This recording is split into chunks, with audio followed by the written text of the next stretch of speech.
बैठकर अनिश्चितकालीन हड़ताल कर रहे हैं और सरकार आपको डराने धमकाने की काम कर रही है और आपको पुनः ऑफिस में बुलाने के लिए विवश है, तो आप यह समझ जाइए कि जैसे ही आपका समायोजन बेल्ट्रॉन में कर दिया जाएगा, बेल्ट्रॉन के तहत आपके आत्मस्वाभिमान को बेच दिया जाएगा, उस समय आपका यह अधिकार भी छिन जाएगा कि आप किसी किसान मैदान में बैठकर धरना भी दे पाए।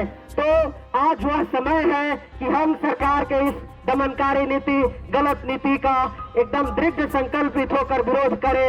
हम निजी कंपनी के हाथों खुद को नहीं बेचने देंगे। अगर खुद को बेचने दिए आज हम चुप हैं, तो कल हम सरकार को यह भी नहीं कह सकते हैं कि हम आपके कर्मी हैं, हम हड़ताल करेंगे।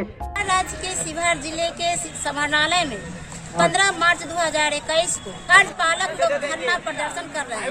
ये अनिश्चितकालीन धरना पर बैठे हुए हैं। लोग 5 साल से जॉब कर रहे हैं। सरकार कह रही है कि आप दक्ष नहीं है, दक्षता परीक्षा वो खुद फिर से लेंगे और लेना है तो वो खुद नहीं ले रही। कह रही कि बेल्ट्रॉन जो कि प्राइवेट कंपनी है वो हम लोगों की दक्षता परीक्षा लेंगे। जब हम लोग दक्ष नहीं है तो हम लोग को नौकरी पर किसने रखा? और सरकार ये भी कह रही कि समायोजन नहीं होगा। जो महिलाएं 10 साल से आपके यहाँ नौकरी कर रही है, अगर उनका समायोजन नहीं होगा, योजना जब शुरू हुआ तो उन लोगों की बहाली हुई, योजना जब खत्म हो जाएगा तो वो लोग घर जाके फिर क्या करेंगे? उन लोगों का तो उम्र भी नहीं है कि फिर दूसरी नौकरी कर सके। तो बस सरकार की दमनकारी नीतियों के विरुद्ध हम लोग यहाँ बैठे। हम लोग बिहार राज्य कार्यपालक सहायक प्रदेश संघ के नेतृत्व में अपनी 8 सूत्री मांगों के समर्थन में अनिश्चितकालीन धरना प्रदर्शन पर बैठे हुए हैं। हमारी मंशा ये नहीं है कि हम सरकार का विरोध करें या सरकारी जो काम है उसको अवरुद्ध करें, लेकिन हम लोग विवश हैं। इस संदर्भ में हम लोग जो है 8-9 को सांकेतिक हड़ताल के माध्यम से सरकार को ये मैसेज दिए थे कि हम कार्यपालक सहायकों के साथ जो आपका ठेका प्रथा और संविदा नीति को जो आप बढ़ावा दे रहे हैं, आउटसोर्स की तरफ जो आपका झुकाव लगाव बढ़ रहा है, उसको आपको समाप्त कर जो है शासी परिषद का जो निर्णय लिए हैं उसको वापस करते हुए कार्यपालक सहायकों की सेवा जो माननीय मुख्यमंत्री महोदय 2020 में खुले मन से 15 अगस्त के भाषण के दौरान उन्होंने कहा था कि सभी से संविदा कर्मियों को हम नियमित कर दिए हैं और उनका सेवा 60 साल के लिए किया गया है। परिषद के निर्णय से लिए कि इनको यदि सर्विस समाप्त होता है तो इनका सेवा बेल्ट्रॉन को दिया जाए, जो एक निजी कंपनी है, उनका वह व्यवसाय है। तो सरकार जो ये व्यवसाय ठेका प्रथा के तरफ जो लगाव है उसका हम लोग विरोध कर रहे हैं। हम लोग युवा हैं और पूरे प्रदेश में जो है 35,000 के पार हैं। जैसे सुशील मोदी जी ने स्पष्ट शब्दों में कहा था कि हम किसी कर्मी को नहीं जानते हैं, हम एक एजेंसी को जानते हैं, हमारा एग्रीमेंट एजेंसी से होता है। तो उस परिस्थिति में कार्यपालक सहायक लोग आंदोलन करने के भी काबिल नहीं रहेंगे। और यह सरकार की साजिश है कि युवाओं को रोजगार नहीं देने के प्लान में वो चंद अपने रिश्तेदारों के कंपनी का प्रमोशन करते हैं, चाहे वो बेल्ट्रॉन हो, उर्मिला हो या कोई भी हो। तो हम उन तमाम कर्मियों का आह्वान करते हैं जो इस तरह के निजी कंपनी का शिकार हो रहे हैं, कमीशन खोरी का शिकार हो रहे हैं। यह आंदोलन सिर्फ कार्यपालक सहायकों का आंदोलन नहीं है और शिवहर के इस किसान मैदान से हम पूरे बिहार के कार्यपालक सहायकों का ये संदेश देना चाहेंगे कि दोस्तों, ये आपके आत्मस्वाभिमान का अंतिम लड़ाई है, आपके भविष्य का अंतिम लड़ाई है। दृढ़ संकल्पित होकर मैदान में डटे रहिए, जो डटा है वही जीता है। और हम आपके चैनल के माध्यम से ये भी बताना चाहेंगे कि कार्यपालक सहायक संवर्ग एक ऐसा संवर्ग है जो हर पंचायत से लेकर सचिवालय तक है।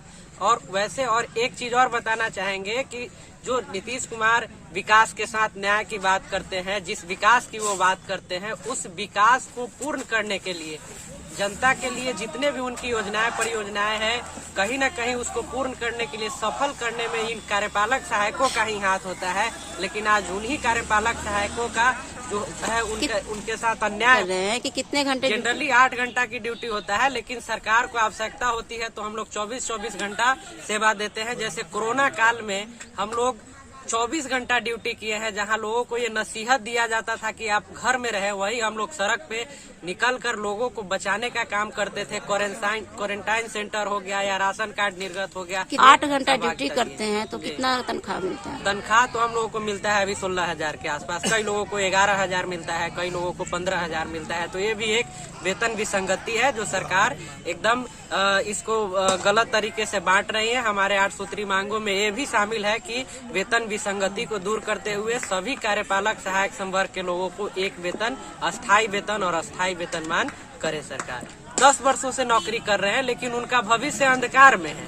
अब है कि उनका सेवा समाप्त होता है तो वो घर जाएंगे। तो अब नीतीश कुमार जी ये बताए कि जो 10 साल किसी ऑफिस में अपना सेवा दिए हैं, अब उनको घर भेज दिया जाएगा तो वो क्या करने के लायक रहेंगे? इनका बाल बच्चा परिवार कैसे आगे बढ़ेगा? तो निश्चित रूप से यह न्याय के साथ विकास की बात नहीं है। विकास की बात तो करते हैं लेकिन कार्यपालकों सहायकों के साथ अन्याय की बात हो रही है। इसको उनको तुरंत समझना चाहिए और 8 सूत्री मांगों की पूर्ति किया जाना चाहिए सरकार के द्वारा। अगर इस लोकतांत्रिक व्यवस्था में सरकार युवाओं की बात नहीं मानती है तो हम आज इस मैदान से सभी युवाओं को आह्वान करते हैं कि जो सरकार युवा विरोधी है, जो सरकार जनता विरोधी है, हम उसे भी सत्ता से हटाने का काम करेंगे।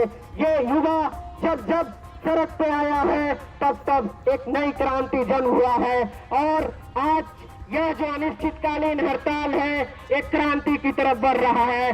विभिन्न संगठनों का सहयोग मिल रहा है, विभिन्न सामाजिक संगठन, राजनीतिक संगठन, सभी का सहयोग मिल रहा है। अगर सरकार हमारे 8 सूत्री मांगों को नहीं मानती है और हमारे खिलाफ जो दमनकारी नीति के तहत दमनकारी फरमान, तुगलकी फरमान सरकार के द्वारा जारी किया गया है, जब तक वापस नहीं लिया जाता है तब तक हम सरकार के दमनकारी नीति का विरोध यूं ही बैठ कर करते रहेंगे। इस वीडियो को देखने वाले दर्शकों से अनुरोध है कि इस वीडियो को ज्यादा से ज्यादा शेयर करें, लाइक करें, सब्सक्राइब करें। मैं रीता, जिला सिवार, बिहार से इंडिया नाट के लिए।